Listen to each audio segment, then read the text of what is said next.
Library, and I am currently serving as the chair of the North Carolina Library Association's Library Advocacy and Legislative Section. I'm also an at-large board member with the Metrolina Library Association. By now, I'm sure many of you have heard or read where libraries from all over are fielding book challenges more than ever. According to the ALA's Office of Intellectual Freedom, in 2021, there were 729 challenges to library, school, and university materials, which is double the amount received in 2019, the most recent year outside of the pandemic. Many of the challenges have specifically been for materials that deal with Black and/or LGBTQIA experiences. Today, we hope to spotlight this issue as a larger part of an advocacy effort.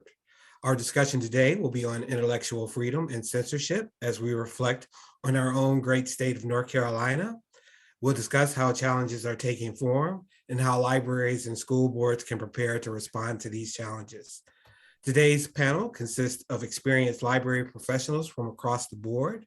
They are here to offer their expertise in this area, and it's our hope that you will come away from this event with some ideas as to how to handle these challenges when they come your way. But before we'll get started, we'll settle up some housekeeping guidelines in place. I also like to plug a couple of things that are happening with the Metrolina Library Association. We do ask that you mute your microphones during the discussion, and please use the chat to ask questions or leave comments. Also know that this session will be recorded and posted on MLA's website. We're excited to announce that our annual conference is scheduled for Thursday, June the 16th. The theme of the conference is Renew 22, centering libraries and librarians in our communities. The conference will be held at UNC Charlotte. Registration details are coming soon. And speaking of Renew 22, if you're in the Charlotte region and looking to network with other library professionals, please consider joining or renewing your membership to MLA. Our annual dues are $25, and with your membership, you have access to free and/or discounted MLA events, discounted registration to our annual conference, and more. Check us out at mlalibrary.org for more information. You can also find MLA on Facebook and Twitter too.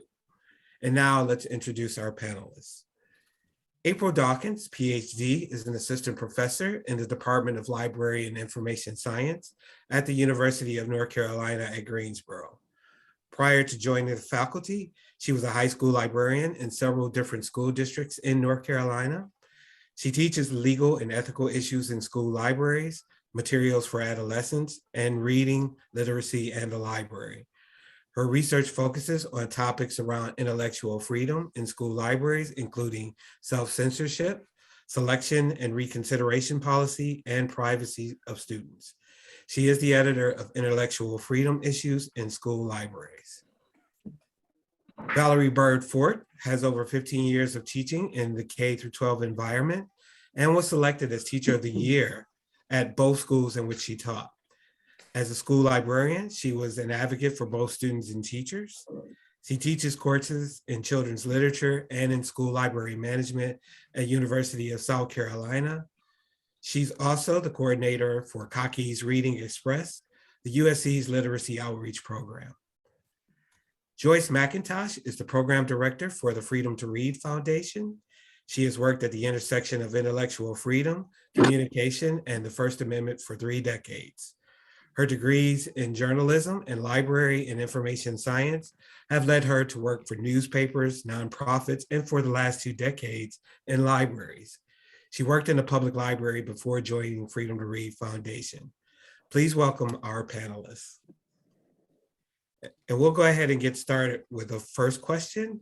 I'd like for each of you to answer what experiences led each of you to the place where you are at in terms of educating the profession on intellectual freedom and censorship issues.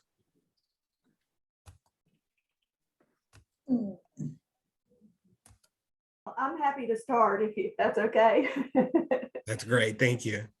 So you mentioned that I have worked in school libraries before I became a professor, and early in my school library career, I was actually a history teacher before I was a school librarian.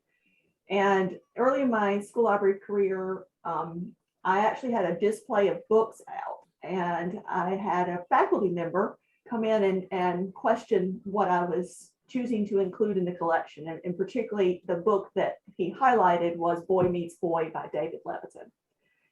And it was an interesting conversation to have because he didn't like the content of the book. And we had it was a educational conversation about how we make decisions and that we want to be representative of the students in our school. And then he questioned whether or not we had any students in the school who identified as gay. And I was like, I attended this high school, and I assure you that there were students here who were gay, and there are students here who are gay.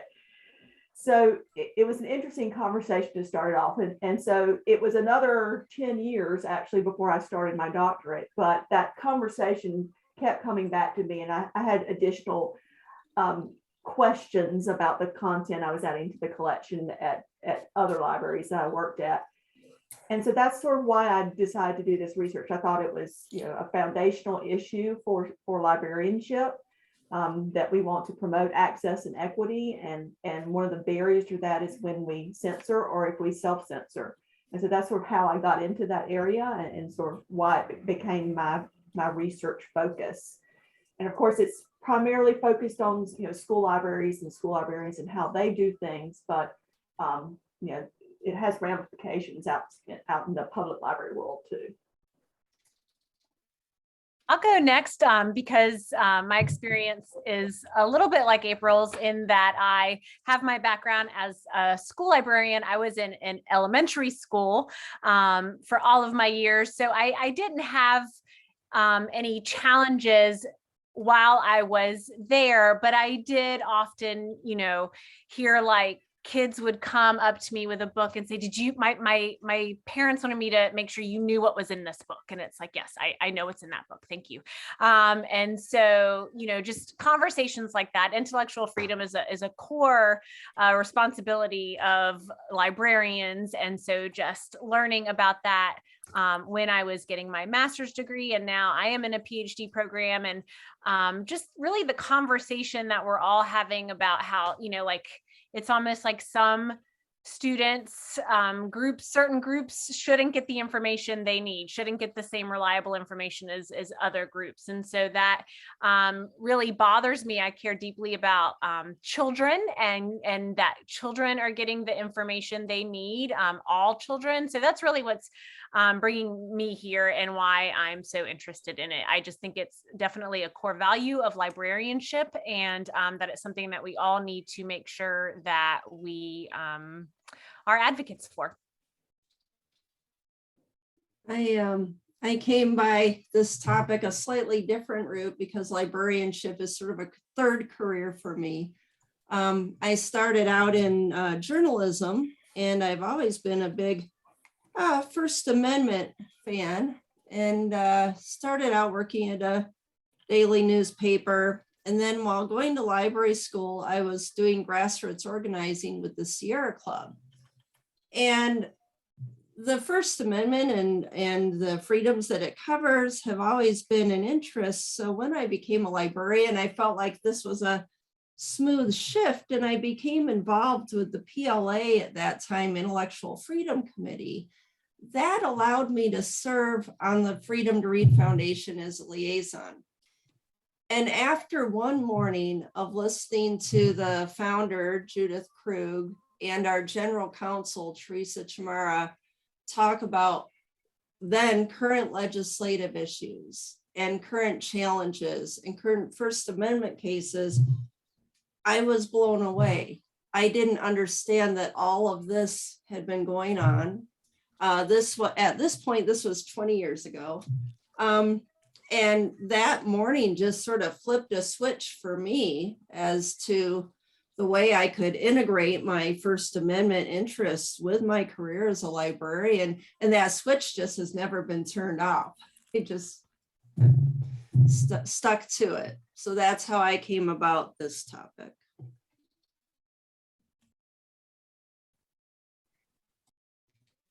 Thank you for those responses. Been doing Zoom presentations for a couple of years now, and I should be really familiar with that mute button. I can't make any promises, though, that that won't happen again. This next question is for the panel. Librarians are looking for advice on how to handle challenges from the very beginning of the process. What advice could you offer today's attendees? I'll go first. Oh, no, go ahead, Valerie. Well, I was just going to say, and it kind of goes, we were having a little bit of a pregame conversation before, but we were talking about policies and just making sure that you know your policy, you know where it is, making sure that your administration knows where it is, and then just letting people know that there actually is a policy. I think that sometimes like what we were saying earlier, people don't even realize that there actually is a policy in place to help librarians select these tools, that we're not just, you know, it's not a secret. There is a policy. And so knowing where that is and knowing where it can be found, like maybe even printing it out, especially for school librarians in particular, because a lot of times when people come to challenge a book, it's going to happen at a time when you're super busy and it's going to maybe catch you off guard. And so you need to really know how to get your hands on that policy. Yeah, I would second that. The key is absolutely that collection development policy, that materials challenge form, and the process, making sure your staff all have familiarity with those policies and with the process. And that's staff at every level, because 90% of the people you bump into when you walk in the library, it may be the page, it may be someone at the circ desk. So yeah, like Valerie noted, making sure everyone is familiar with it and they know what their step would be to do. I would be remiss if I didn't say, after you deal with that immediate response, please report the challenge. The ALA Office for Intellectual Freedom on their website has a button that says report challenges. You can be anonymous, you don't have to, but that way we can track where the challenges are occurring, what titles are being challenged, and do that continuing work. And I guess the other thing I want to add, you know, talking to people in trainings a decade ago, I would say you may never have this happen when you're working in a library, but you should still be aware of it because you'll be dealing with issues of intellectual freedom every day. Well, I no longer say that because it's happening. But I do tell people it's okay to remain calm and not be afraid when this happens, because with those policies in place, knowing the law, knowing that you are following what you're supposed to follow, we're going to handle that the same way we did a number of years ago. I guess it's sort of the keep calm and carry on that I see behind April's head. I'll add and say that I think that initial conversation is essential with whoever it is that has a concern. And again, keeping calm is part of that. It's that we need to try to take a step back and not take it as a personal attack, that we need to maintain our professional demeanor and then see exactly what it is that they want. Sometimes it's just that they want to vent and that they want to, ask questions, and instead sometimes we sort of automatically escalate to here's the challenge form, and it may be just simply they want to be heard. So I think we need to sort of take a step back, listen really carefully, and then ask, what is it that you want? What steps is it that you want us to take here? Because often our response is a bigger escalation of the situation than they might have intended. So I think that conversation is really, and so, how do we get prepared for those types of conversations? I really think practice helps. So, within your library setting, if you're in a school district, or if you're in a public library setting, even doing role-playing practice with your staff is something that you could do. As you think about how would you respond if a student came up, or how would you respond if A county commissioner came up and said something about a book. So thinking it through your responses I think are really important. And that conversation can include, what your policies are. Thank you for bringing in your concern, and sort of what steps do you want us to take? And then here are the procedures that we have to follow, sort of thing. But I think it's essential that conversation starts off, and you've got to know those policies in order to have that conversation. And thank you. Thank you all so much. All three of you have touched on policies. And with that, I'd like to ask, do you have any recommendations for how to write library policy to help libraries that need to combat these challenges? I'll start off with that one because I've done a lot of research in this area, actually.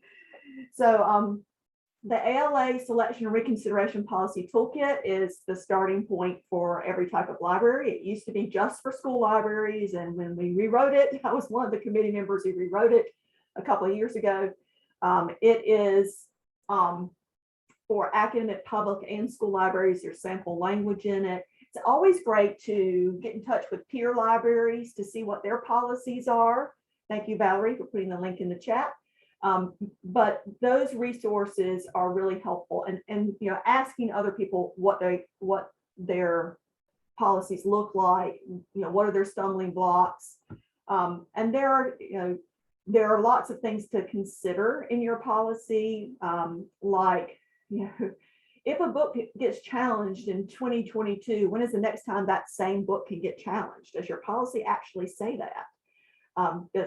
Is it never challengeable again, which is probably not a word, but does it have a 5-year, 2-year? I know some school districts say 2 years is it. I had one school board in North Carolina recently had a challenge for 3 different books, and their decision was the board completely backed up their school librarians and their reconsideration committees and said, we won't remove these books and they can't be considered ever again. So you just have to sort of think about those types of things. But there are lots of policies out there. Take a look, but it needs a conversation. And the other suggestion I have about policies is don't rewrite them in the middle of a challenge. It's just, it looks bad. It has bad optics, and it also muddies the water. So which policy do you follow for this challenge? The old policy or the new policy? And I'm seeing this happen across the state in school districts, that they're rewriting their policies in the middle of all this. And I'm just like, this is not a good idea, because it just makes things more difficult. Thank you for that answer. I kind of wrote in the chat, I hadn't even thought about looking at expiration dates for certain titles, or seeing whether or not we should go back and review certain titles after a couple of years or so. But you're right, that makes complete and total sense to be. Yeah, the other thing is someone has to keep the records. So where are the records for challenges kept? Because I've done FOIA requests and school districts are not keeping the records. And so we need to decide, who's going to be the keeper of the information. We're supposed to be information specialists here, but no one seems to be keeping track of it within their libraries when they have a challenge. So, a file somewhere is a good idea. And then another little, along with that, how long can it be? Can it ever be challenged again? But then also, what happens to the material while it's being discussed? Yes. Does it get to stay on the shelf while it's being discussed? Is it removed from the shelves? That's another tidbit to make sure you're thinking about when you're looking at your policy. That becomes a legal issue too. I've noted that in some of these instances where a board will, whether it's public library board or a school board, they'll say, remove every one of this title from the school, or remove all of these books from the public library. If they're not following their policy, and if they're not keeping that on the shelf while it's being reviewed, typically a judge is going to say, sorry, you didn't follow your policies. I realize this is sort of the opposite situation. This is when you're wanting to get a school board or a library board to keep materials when the library board is saying, get rid of all this. You have to follow the law. You have to follow the policy. And if it says that book's going to remain on the shelf during review, and this is the review process, follow it to a T. This is also why rewriting your policy in the middle of a challenge is legally questionable. And this is the most current court case being considered right now is in Missouri, ACLU versus Wentzville, Missouri. It's on behalf of 3 students, and that case is being challenged, is in the courts right now because they removed 8 books and didn't follow their process. And so they're trying to get them back in the library and see if we can get another precedent-setting case. That's interesting and fascinating. How does library staff proactively prepare library or school boards to help them respond to book or material challenges? In addition to sort of the way we keep repeating policies. I mean, number 1, your policies. Number 2, just some basic education as you onboard staff at libraries, trustees, educators. Have some general training about intellectual freedom, about library policy. Remind them that it's our job to provide access to information. It's not our job to defend content. We are an organization that's responsible for providing information to everybody. Without our, I guess I would introduce them to the Library Bill of Rights. I'd introduce them to the ALA Code of Ethics and just have some general onboarding tools so that everybody is on the same page. That's not, I don't think I directly answered your question, but I think that having that information and education before it gets to this point can really help when the process hits. And I do appreciate what you just said about onboarding, because I feel like that's a process that, that typically happens with new employees when they join an organization or a company. And why not do that for a library or school board, particularly as it relates to library issues?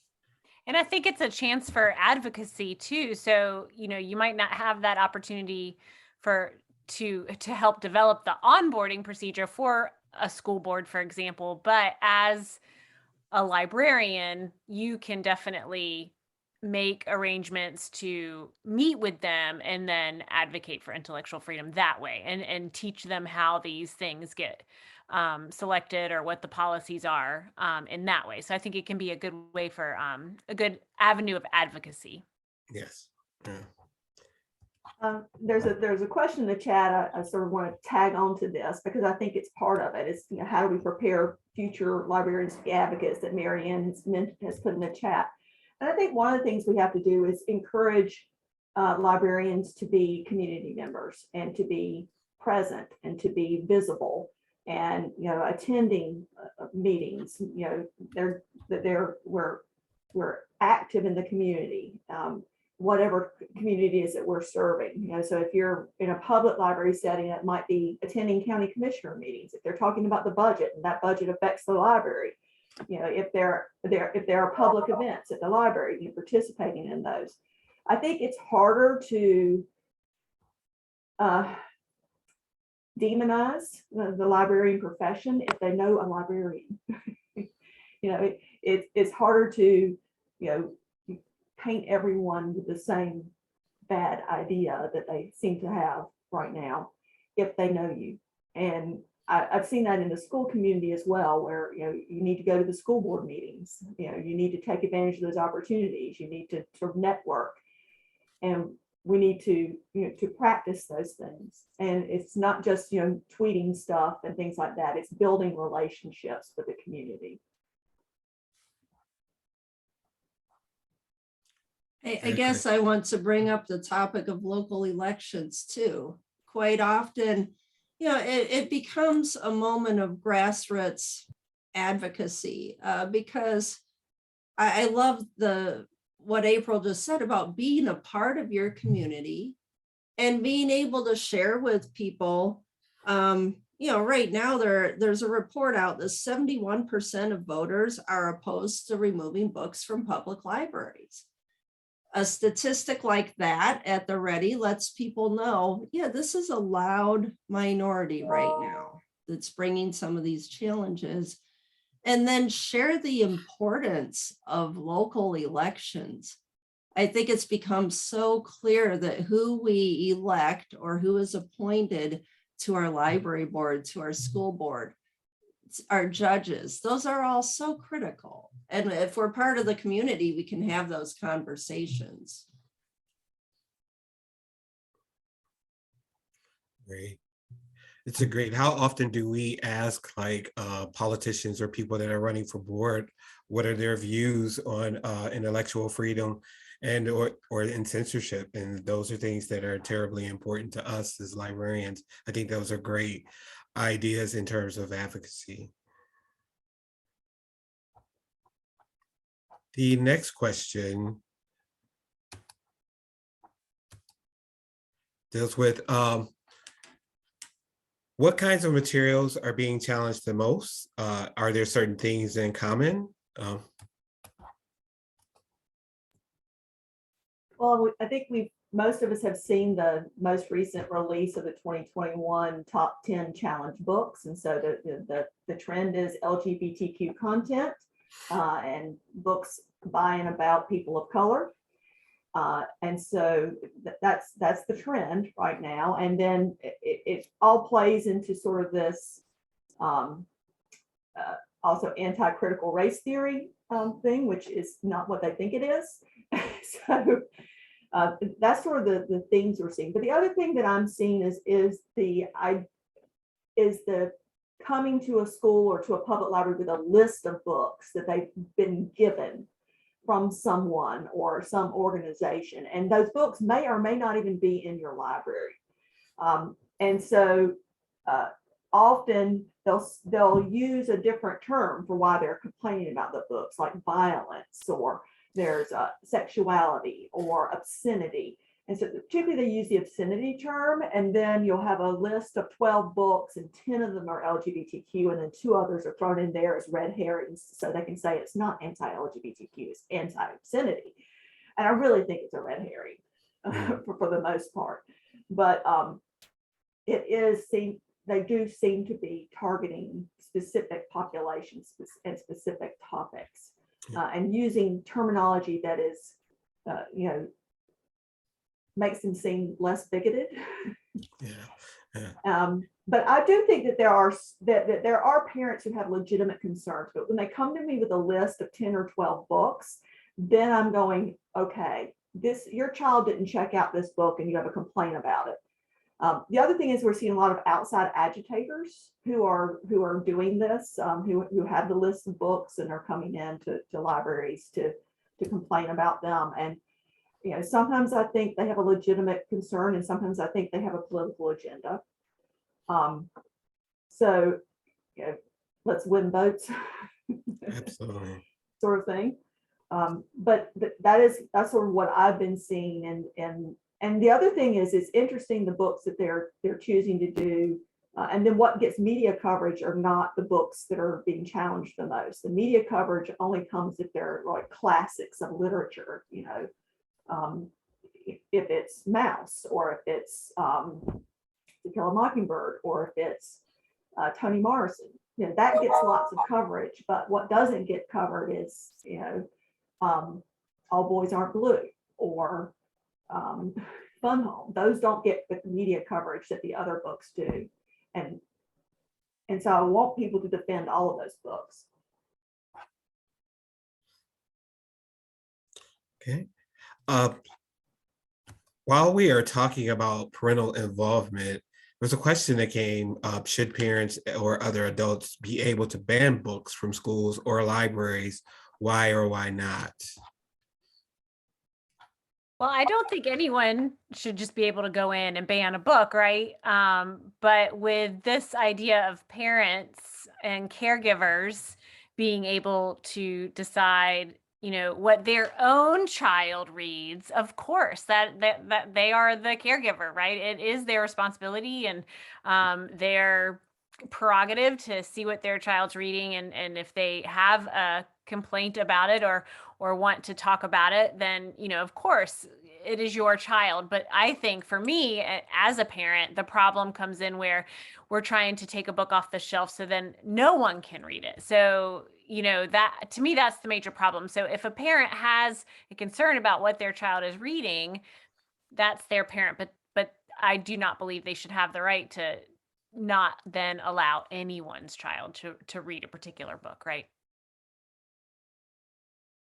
Yeah, to follow up with what Valerie said, absolutely, they have a First Amendment right to express that they don't like a title. They also have a right to say, I don't want my child to read this, find a suitable alternative. But you never have a right to determine what someone else's kids could read. And it's interesting because when people are coming in with these lists, and April outlined it perfectly, that's what's happening. It's interesting because if a court looks at those titles, they're not going to let you just remove it if they realize it's just an opinion. It's just someone's opinion that it should be removed. They're going to use some scrutiny. They're also going to say, if you say, well, that's harmful to minors or that's sexually explicit, they're going to look at it and say, well, only if it's harmful to the oldest of minors are we going to say this really should be removed. So it's nice to sometimes take a look at a list and say, well, you know what, that book is on, you know, in this library. And if you look at how it's cataloged, it's really for late teens. No one's going to hand that book to your 5-year-old. And look, it's actually in the appropriate place at the public library, or it's in the appropriate area of your kid's school library or curriculum. Just breaking it down to that level. And then, you know, in regards to having conversations with people, if someone is complaining and you're having that conversation, often I'll say, well, you know, we're going to provide something for every person. There will be something here to offend everyone. I'm totally offended and won't let my child read some of the things here. They may or may not be what your kid reads. But then the second question is, what would you like to see that we don't carry? Is there something you're wanting to check out for your family that we don't have on the shelf? What are you interested in? So just to keep that conversation at a reasonable level. Thank you so much. I love the idea of injecting more of a more positive approach in asking folks what do they want to see in their libraries. I think that's super important. The ongoing book challenges have caused discussion regarding self-censorship within the profession, or soft or quiet censorship. This can take place, of course, in the form of not selecting or not replacing materials because of content. How can we provide library staff with the tools needed to overcome this issue?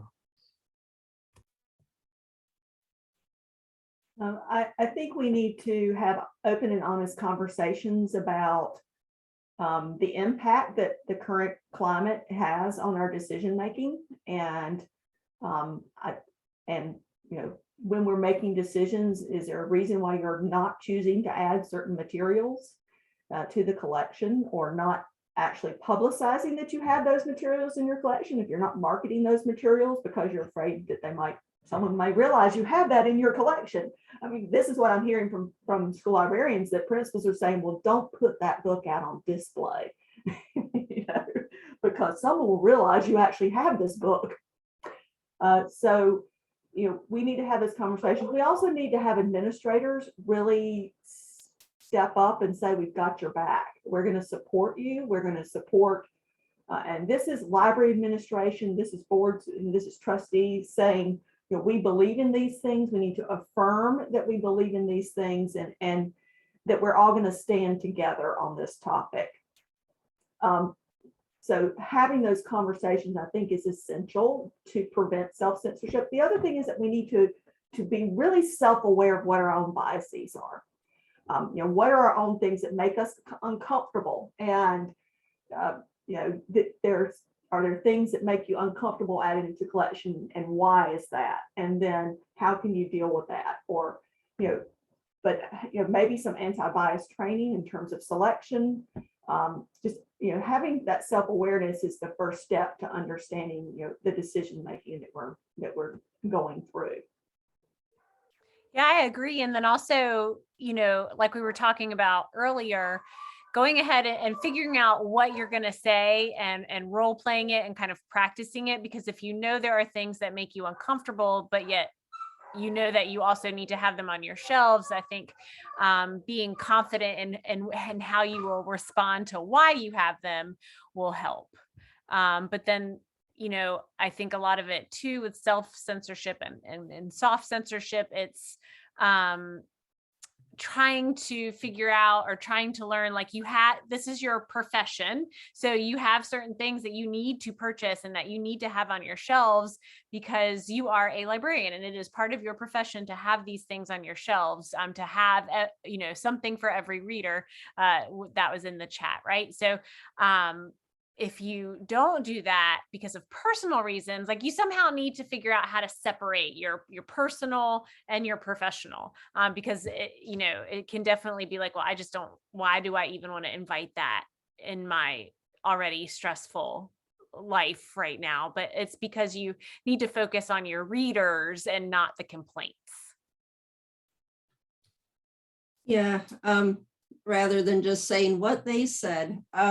I know I keep going back to these two documents, but I think for library staff at all levels, it's nice to have a handout or a reminder of the Library Bill of Rights, because it's our code of ethics. Well, and there's the ALA code of ethics, but both of those documents very clearly state we must leave our personal conviction behind when purchasing materials. We must provide it for all patrons without bias. We should challenge censorship. We cannot prevent someone from using the library, except for time, place, and manner, policies. But just having those two documents available and saying, in the same way that a medical professional has to do their work by a code of ethics, so does an attorney, and so do we. And here it is. And I'm noticing in the chat where there was a question about how we can prepare future librarians to be advocates. I felt like I heard some of the answers come out in like attending school board meetings, getting involved at the political level. I also put in a link to the library advocacy handbook produced by ALA, which does offer some tips. And I would also suggest that if you're interested in learning more about advocacy, to look up the NTLA Library Advocacy and Legislative section, which I chair. I'd be more than happy to talk to you about like how you can become an advocate. But do you all have any other suggestions about like what we can do in terms of advocacy? I think, with these challenges, it's a lot of times because folks don't understand how the books end up on the shelves. So just, for advocacy, approaching it where you're just kind of saying, like for school libraries, in April, when I was a practicing school librarian, it's National Library Month, School Library Media Month, right? I would always go to our school board meeting and just do a little, blurb about, here are 10 things that your school librarian can do. And I always gave them a little Cersei. So, just teaching others how to do kind of easy advocacy to start with, because then when you get to the big stuff, then you've already kind of had that practice of at least being like, oh, here's the librarian again. What is she going to tell us about today? And then you can, break it down for them. Absolutely. In the chat, how can different types of libraries, academic, public school, collaborate with each other and community partners to better, let's see, I'm sorry. I lost it just that quick, to better address these issues? In building those relationships with the different types of libraries and community organizations in your community. I think also just giving each other a heads up when you're dealing with these issues. So, for example, in one county, the charter school had a whole massive challenge going on. And so that librarian contacted the school district, the public school district's librarians, and said, this is what's going on. And the rumor is they're coming for y'all next. I mean, that's the terms as people said. And so just giving people a heads up that, there's an active group in that community that seems to want to do this, and that they're starting small with this one charter school, and they have now done this since this started. They are now working on the school district. So, I think that's really important to do that. The other thing is working in conjunction with each other to help educate, to help advocate, to back each other up. So for example, it's really hard for school librarians to go and speak in front of the school board because their jobs are on the line. So you as a community member who's not a school librarian, it'd be great if you went and spoke to the school board if there's a challenge going on there. It would be great if you spoke up if you're a member of the Rotary Club or whatever, or civic organization you're a part of. Speaking on these issues, if you write a letter to the editor in support of intellectual freedom, all of those things are not too difficult to do, but just take a little bit of your time. So doing some of those things that, sort of supporting each other in these situations, I think is important.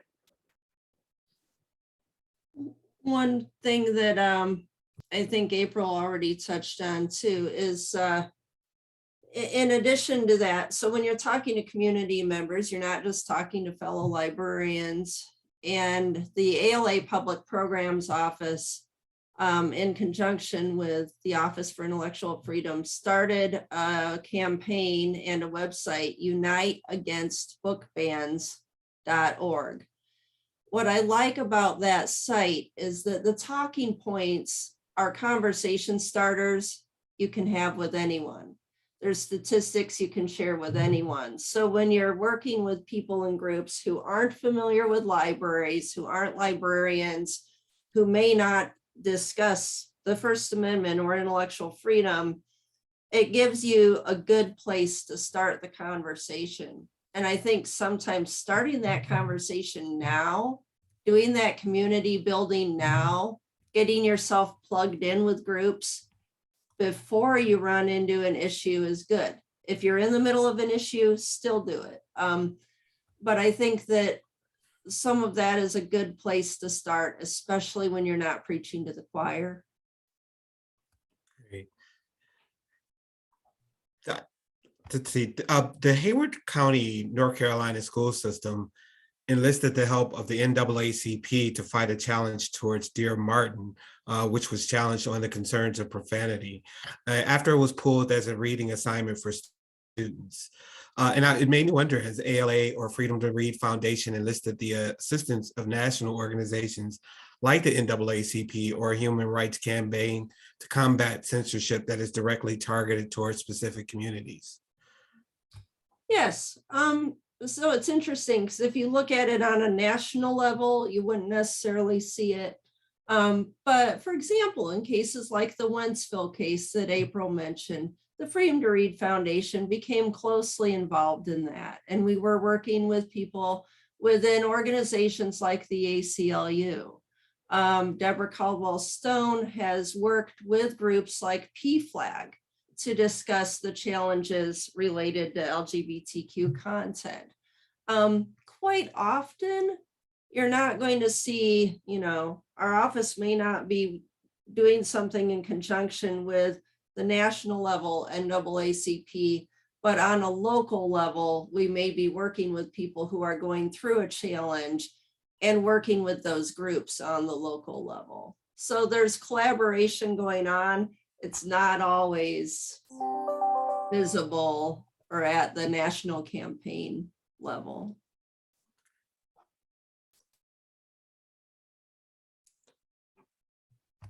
Great. And let's see.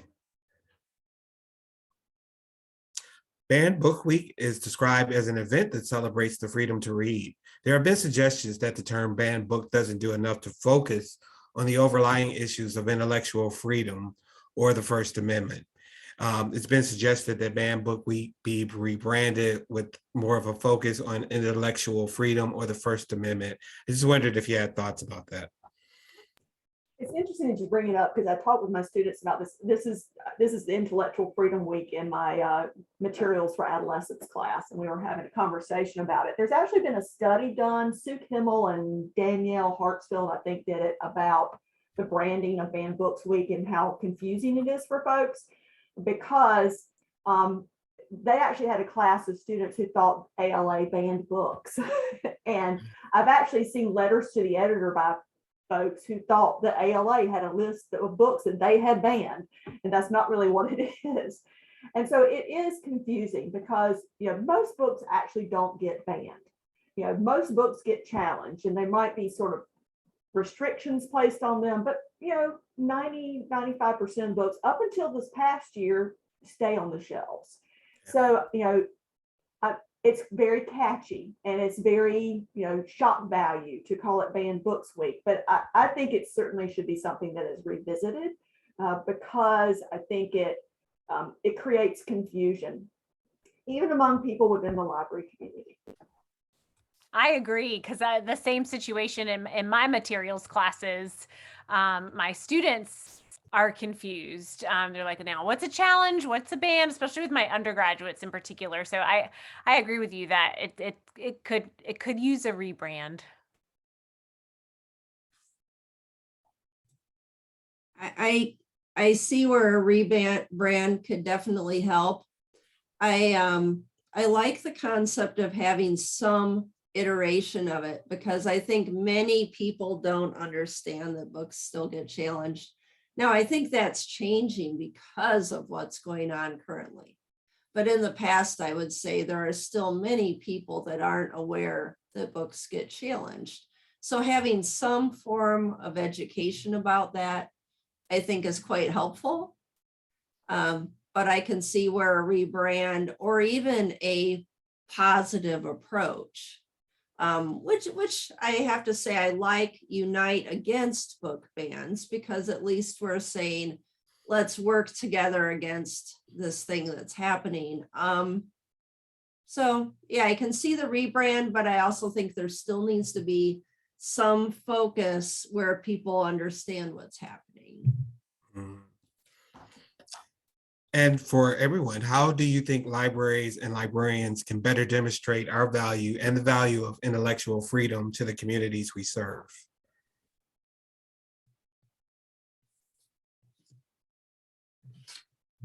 I think like one thing that's already been mentioned is getting out into the communities that you serve. Don't just stay in your building. Go to different, if your community has, I don't know, like a Saturday market or something, make sure that your library has,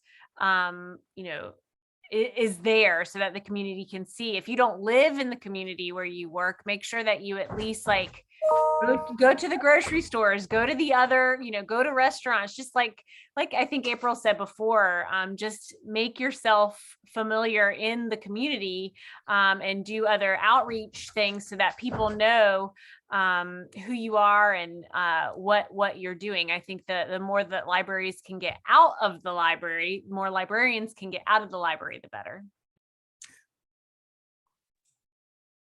I think sharing our values, that we are here to provide access to information for everyone. We're here to bridge those gaps, whether you're looking for something for entertainment, whether you are having a question or a problem and we can help you through reference. We are here to bridge information gaps for every person in a nonpartisan way. And I think, and we're here, one way, I'm from Michigan, And, frankly, I know some Michigan militia members.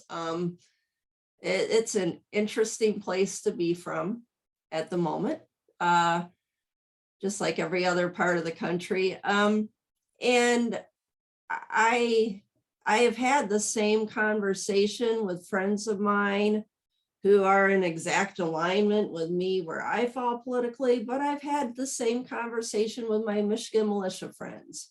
And what I share with them is we are here to provide access to information and protect your First Amendment rights to have access to information and expression.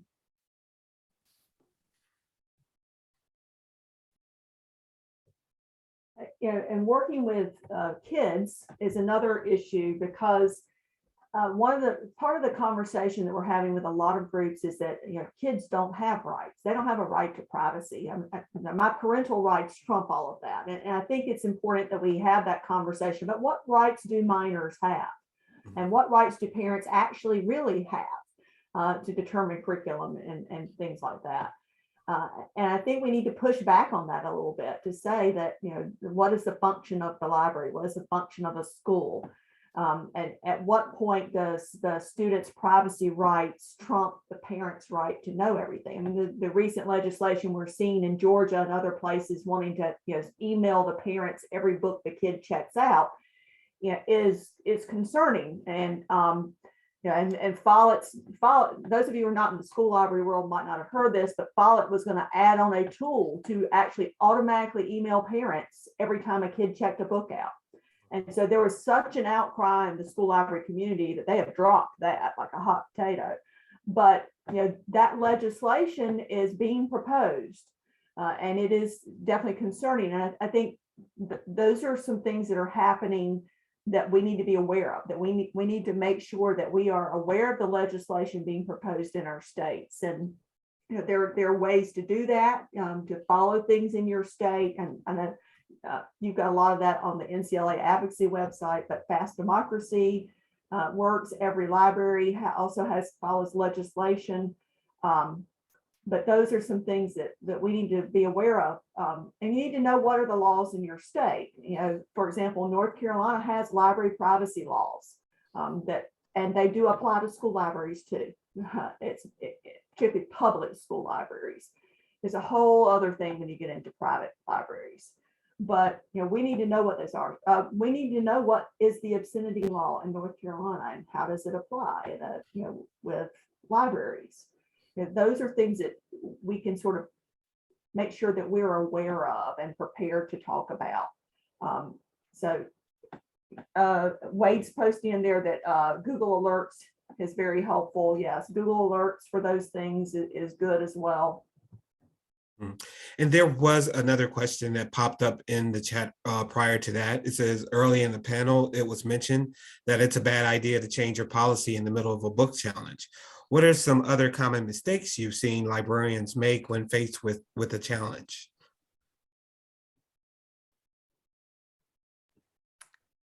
That's a good question. I think maybe I don't know if it's a mistake or just a natural reaction, but to get defensive about it, it's a natural response, I think, maybe, but that can be a mistake. Yeah, agreed.